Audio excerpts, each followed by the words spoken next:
Okay.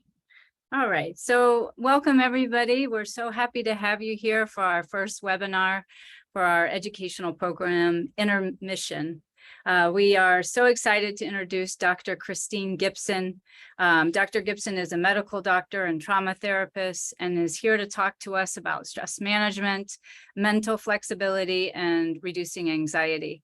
We're going to be doing a poll throughout the webinar. And at the end, we're going to ask you to do just a 2-question survey, letting us know what you think, giving us any feedback. I'll just let you take that away, Dr. Gibson.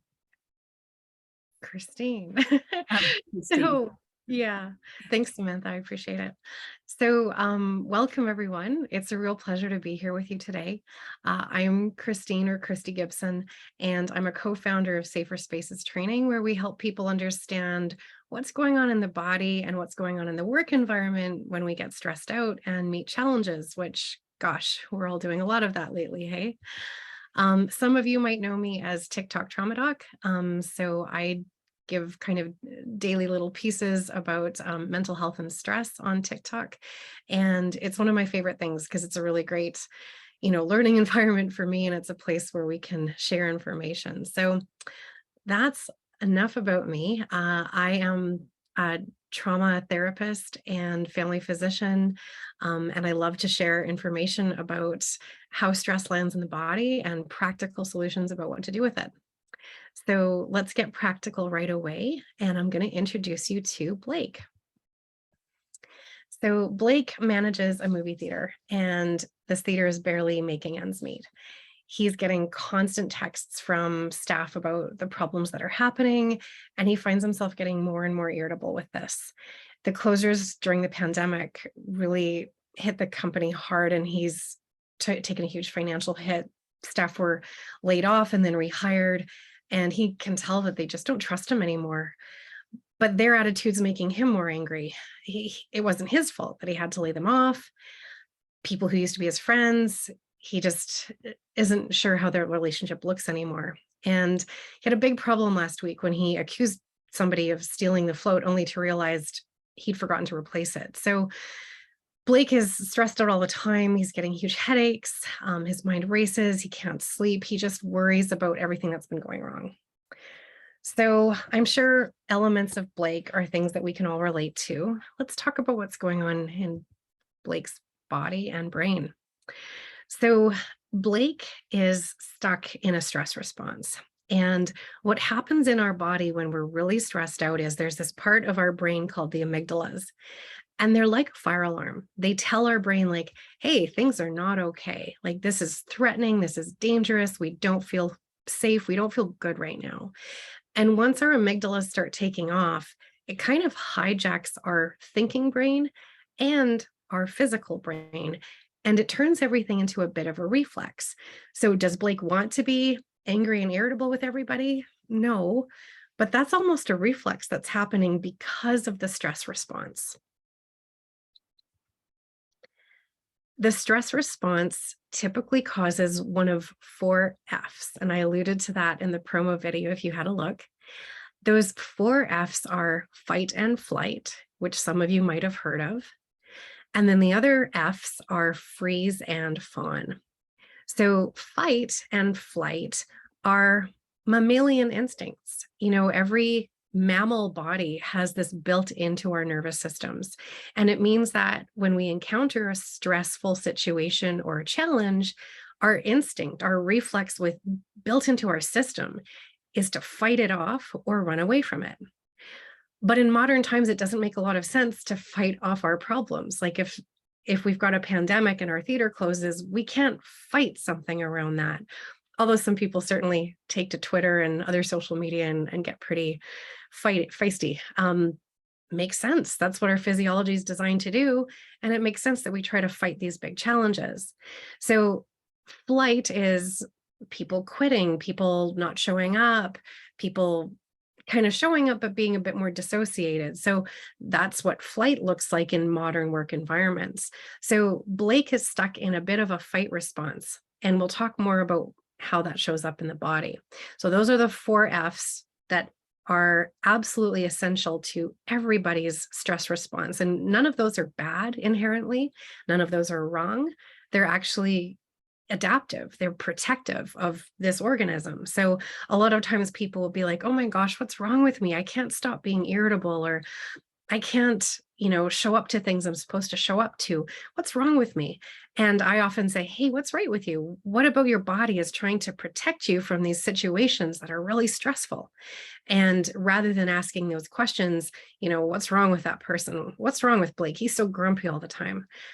A better question is, oh my gosh, I wonder what happened to Blake. He's so grumpy lately. So helps us reframe away from shame and towards compassion for ourselves and others. And this stress response relates to something called polyvagal theory. So I'm just going to give a really quick rundown on what that means. And obviously this slide is teeny tiny, so I'm going to make it a little bit bigger, but you can see here, there is a low activity state. So that's when the body is really slow and sluggish. There's a window of tolerance, which is where your body is totally coping with whatever comes its way. And there's a high activity state, which is when a lot of restless energy shows up. And we'll chat more about where Blake is at. So I'm going to make this slide a little bit bigger.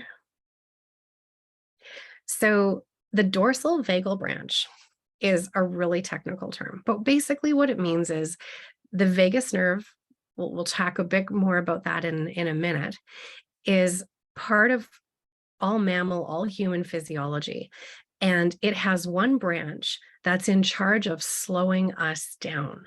And when we're feeling slowed down, the body might feel numb, disconnected. You might hear a technical term in mental health, dissociate. We all dissociate. If I'm scrolling on TikTok for more than 10 minutes, chances are I've dissociated. It's just a nice way for us to have a coping strategy with the stress that we're in. So daydreaming is dissociating, doom scrolling is dissociating. And then there's some more extreme forms of dissociating, which is where you just can't snap into the real world. People tend to notice troubles with memory and concentration, being forgetful, really sleepy, really heavy.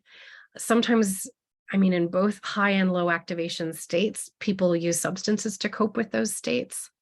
And a lot of times people who are stuck in this still nervous system response get diagnosed as depressed. The high activity state, on the other hand, this is where Blake is stuck. So Blake probably is noticing lots of muscle tension, his heart's pounding, breath is feeling shallow, maybe some clammy skin. And this is the body sending all of its energy to the muscles and the heart because your body thinks you're trying to fight or flight something. So it's trying to get your body ready to do those things. Sometimes people feel really restless. Their leg is twitching or their mind is racing. Insomnia and trouble sleeping is quite common in this state. And a lot of times if you show up to medical care for a family doctor like me, we'll diagnose you as anxious. In the middle of those states is where we can feel calm and connected. And this controlled state is where you actually don't feel like your nervous system has kind of hijacked you. You can cope with whatever comes your way and stay in a calm body. And this part of your nervous system uses facial expression and tone of voice. So we'll talk a little bit more about why that matters.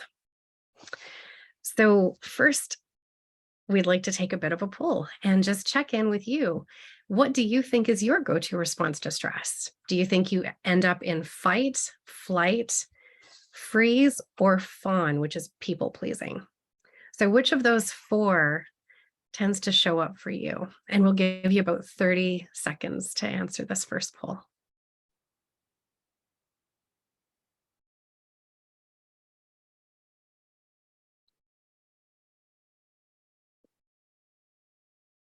So fight is kind of feeling irritable.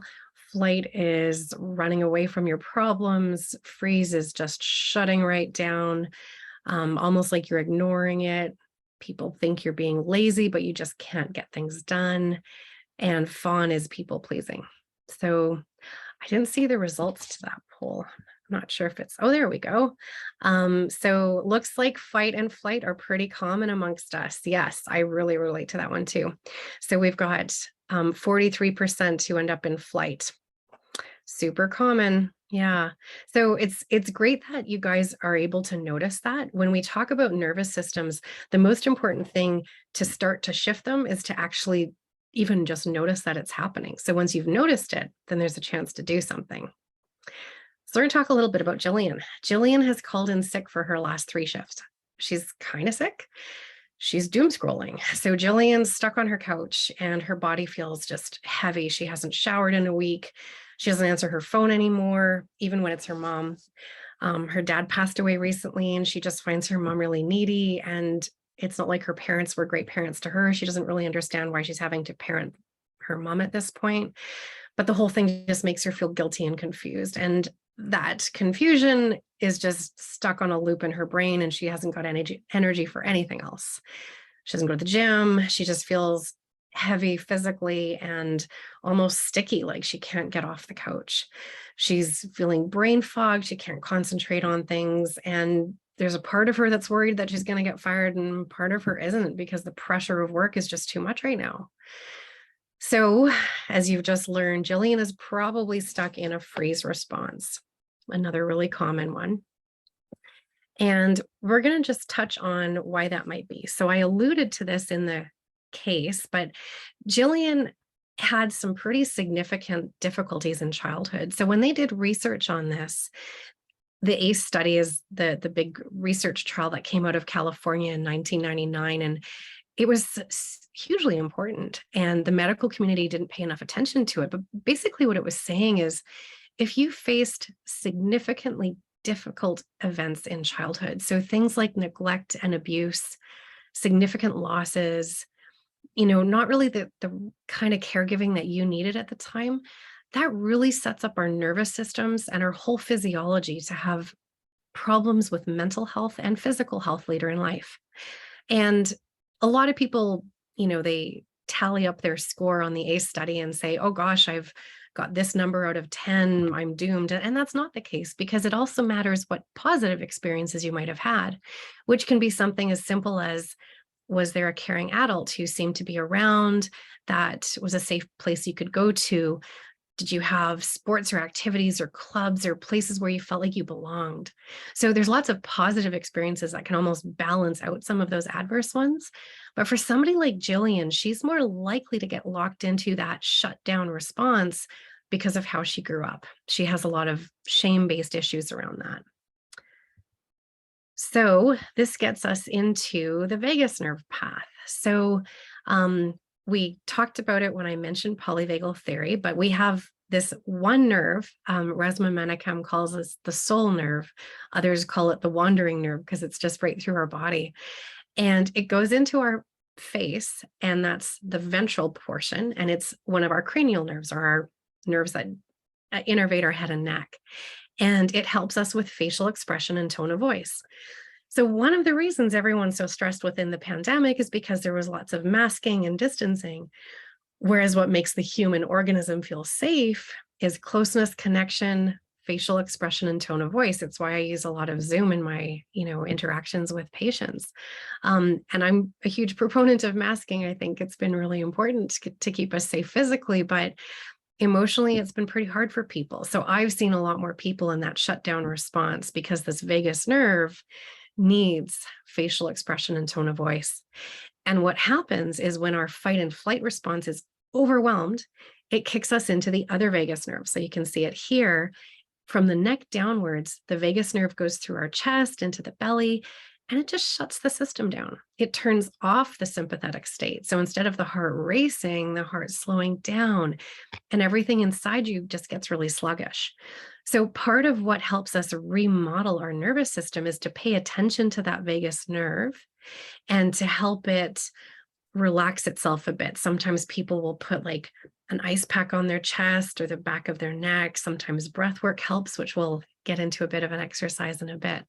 So poor Jillian is stuck in that slowed down response, and there's lots that can be done for that. This is what we call mental flexibility. When we have childhood experiences that teach us foundational beliefs like the world isn't safe, people can't be trusted, any indication that we have that triggers that stuff just reinforces it. So, let's say Jillian had a bad interaction with a customer and she's like, oh man, this is just not a safe place for me to be. Work isn't safe. That becomes that pathway that her brain goes down every single day and reinforces this belief that she had from a young age. So when we get stressed, sometimes that stress will feed that pathway. And in the brain, what fires together wires together, which means that we create pathways. So if you could imagine a thick jungle, it's kind of like the brain and all of its neurons and synapses and all the connections in our brain. And when we have a pathway that goes towards a belief for a really long time, it's kind of like there's a path right through the jungle, and it's the easiest way for our brain to think. And it's kind of the default. And so we can create new pathways in the brain and rewire. And that's where the mental flexibility comes in. So for somebody like Blake or somebody like Jillian, who's stuck in those high energy or low energy stress responses, the key is rewiring the brain, and that's called neuroplasticity. So we're going to do our second poll, and just some of the answers might not resonate for you at all, but just an overall impression. If you had to think of what's wiring your paths, what might be causing those stuck patterns from the first poll in your case, and don't try to think of any specific triggering events, but just think, was it stuff from childhood, big events that might have happened to you? Does your work environment stress you out? Are there different relationships? And oh, that's funny. Therapy was supposed to be in poll number 3. So if that's your answer, that'll be amusing. But that was supposed to be in poll 3. So let's call therapy other. And you can just say, yeah, none of those were it. I get in stuck patterns for a whole other reason. So we'll call that one on the poll the other category. So we'll give another 20 seconds or so for this poll. So both childhood lessons and work environment tend to be stressful, and you are not alone. This is something I hear from people on TikTok, people that I work with. And one of the reasons why we're giving this webinar in kind of a work environment is just acknowledging that, the kinds of things that happen at work can throw us into fight and flight and throw us into freeze or fawn. And when we get stuck in those patterns, it can feel really, difficult to get out of it. So we're going to talk a little bit about the nervous system ways that we can do it. So obviously there's individual and system layers around why this is happening. From an individual level, there's 2 kind of pathways towards remodeling the nervous system and those brain pathways. One we call top down, and that's when you use your brain to influence what your body is doing or the whole system is doing. So top down is another word is cognitive. So how can we use your brain to influence things? One of my favorite examples, and for those who follow me on TikTok, this might be the video that attracted because it kind of blew up, is the difference between affirmations and affirmations. And so I'm just going to invite you to notice how your nervous system feels with each of them. Because for some people, they'll say, oh yeah, affirmations are great. I use these all the time. I love them. And for some other folks, affirmations are a bit better because they kind of tiptoe. I call affirmations when you plant seeds of possibility in this jungle in your brain. So an affirmation might be, everything works out for me. And if you say that enough times, then you feel like you can manifest and believe it. And an affirmation is just throwing what if in front. What if everything could work out for me? Check in with your nervous system. How does each of those feel? An affirmation might be, I deserve great things to happen. And an affirmation might be, what if I deserve great things? An affirmation might be, I am strong. And an affirmation might be, and this is really tiptoeing into it, what if I could consider the possibility that someday I could feel strong? So that gives you enough distance so that you're not kind of gaslighting yourself with the affirmation if it just doesn't feel true. So this is a cognitive approach that I love to teach patients, just to say, well, what if we could just plant those pathways and see what grows, see what gets nurtured? Another way to use the neuroplasticity is bottom up. So that's using the body to affect how the mind-body system is working. And this is my favorite doorway because, as you've just learned, a lot of these patterns get stuck in our nervous system. And when we use the body to approach them, it's a really safe doorway. So we'll give you just a quick tip that I love around butterfly taps. And this is something that's really great to do with the family, teach kids. It's just so easy to learn. And it works for two different reasons. One is targeted breath. So if you answered on pull number 1 that you are often stuck in fight or flight, then you would want to extend your exhale or your breath outwards, because breathing out is your calm nervous system. If on the poll number 1 you answered that you're stuck in freeze or fawn, then you're going to want to extend or increase your inhale, because when you breathe in, that's your activated nervous system. So I'm not going to tell you how to breathe. Your nervous system is telling you what you need. You just have to listen. So you decide how your breath is, and then I'm going to show you butterfly tapping. So typically I cross the arms if that's available to you. It's not for everybody. And if it's not, you can just tap on your thighs too. So tapping is bilateral stimulation. It kind of helps calm the brain down. It enhances something called delta waves. And butterfly tapping when you cross the body is even extra calming. So if you find yourself really stressed, you can do targeted breath work and butterfly taps, duck into a closet, duck into a bathroom, and just notice how your nervous system responds to that. Everyone's body is different. The goal is to become an expert in yours. So we talked a little bit about top-down, bottom-up therapy. I'm not going to get into all of the different kinds of therapy. We've mentioned a few of them today. Havening is when you actually pet the shoulders, and tapping, I just demonstrated tapping with the palm, but you can tap with your fingers and do self-acupressure. And these are the kinds of things I teach on TikTok. So a lot of these body-based practices, they can be learned really simply. Which leads us to pull number 3. So what kinds of things do you think you can commit to that would potentially feel good for your nervous system? So all of these things can be very regulating. You're the expert on your body. What kinds of things do you think might be regulating for the nervous system that you find yourself stuck in? So there's lots of evidence behind all of these options. And of course, you can choose another one if none of these necessarily work out for you. And after this poll, we'll be taking some questions. So we'll just give another 20 seconds or so to finish the poll.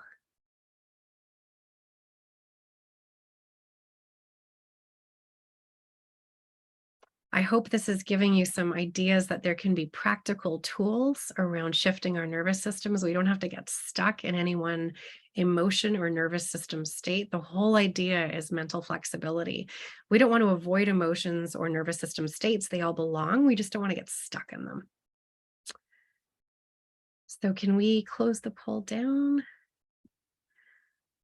Laughter, yay. Hey, you guys are in film. There's probably lots of chances to do that even at work. So this kind of gives you some idea about what you might be able to do on your work breaks that might reset your nervous system to be able to come back into environments that are sometimes stressful. So thank you guys so much for that. I'll just close by mentioning that I do have a book coming out in spring. It's called the Modern Trauma Toolkit, where I give lots of practical tools. So ChristineGibson.net, you can learn more. And I'm just going to close that down and take some questions. So Samantha, were you going to moderate questions? I see one right in front of me that I Can you see that one? Okay, great. Yeah. So please go ahead and ask any more. The person has asked, what can I do when I notice that I'm in a fight, flight, or freeze? So amazing question. I kind of think of this as a 3-step practice. So the first part of the practice is noticing, getting to know our own nervous systems. So what does my body feel like when it's in fight? What does my body feel like when it's in flight? What does my body feel like when it's shutting down? When do I notice that I'm people pleasing and kind of dissociating and not really being authentic and expressing myself or expressing my own needs? Do I even ignore when I'm hungry? Do I ignore my own body needs? So that's interoception. It's when you're checking in the brain is checking in with the body like, hey, how are you doing? And the vagus nerve is actually the part that's sending those signals. So generally, when the body's in good shape, the vagus nerve is sending signals, say, hey, I'm hungry. Hey, my foot's really sore. Could you start moving around a bit? And sometimes we learn to ignore those systems. So part of resetting our nervous system response is just learning to listen better to our own bodies and where we're at. And rather than letting that fire alarm get to like a 10 in volume, start addressing it when we hit like a 4 or 5.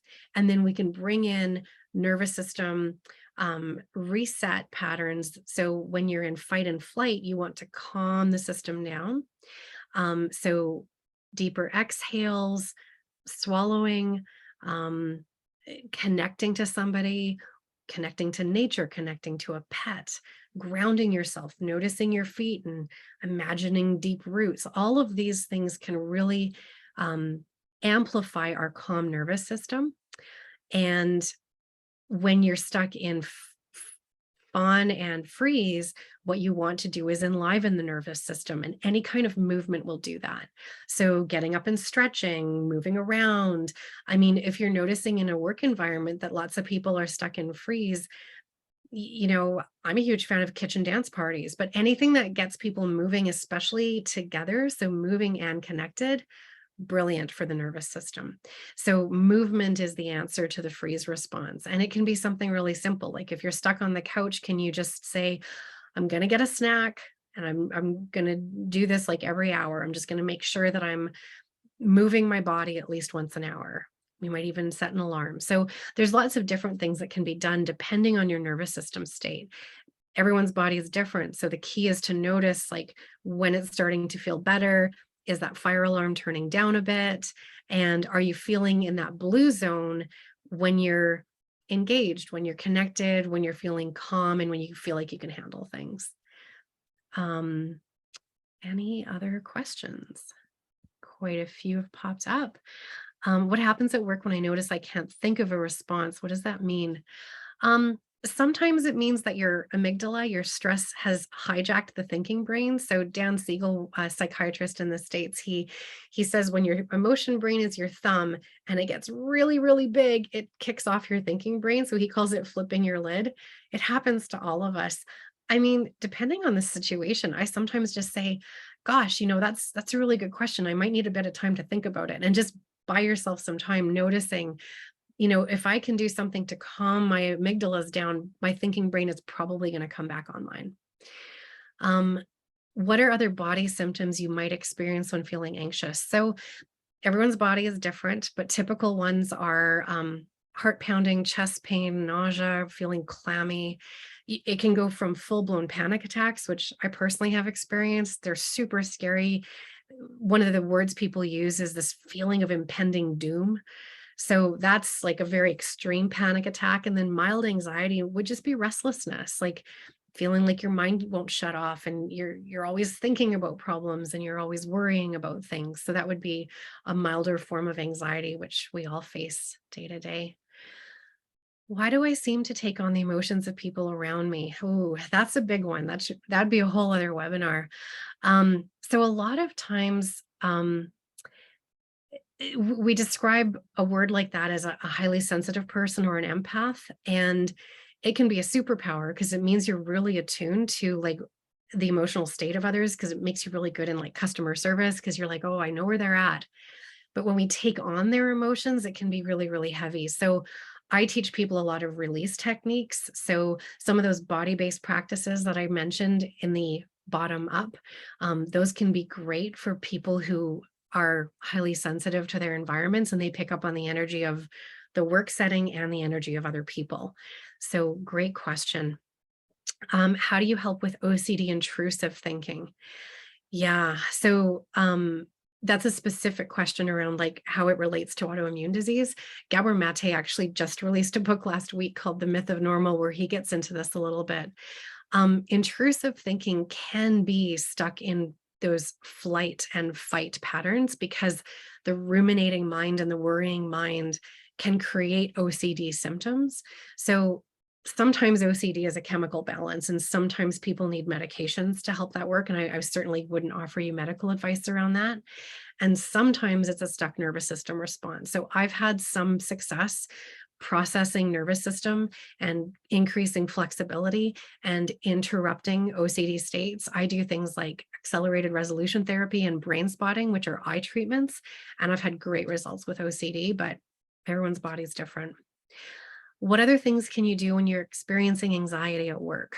So, anxiety is that fight and flight state. So, anything that calms your body down. So, one thing is to use your nervous system. So, your gastrointestinal tract, which is in charge of swallowing and digesting your food and going pee, all of that is your parasympathetic, your calm nervous system. So, if you are just drinking some water at your station all day, that's one way to keep your nervous systems in a bit better balance. Um, Another thing is connection. So, when can you do things in a more mindful way and connect yourself to the present moment rather than worrying about future or ruminating about past? So, the more you can acknowledge and be aware of your body in the present, the less chance you have of getting spinning off into anxiety, which can happen to all of us.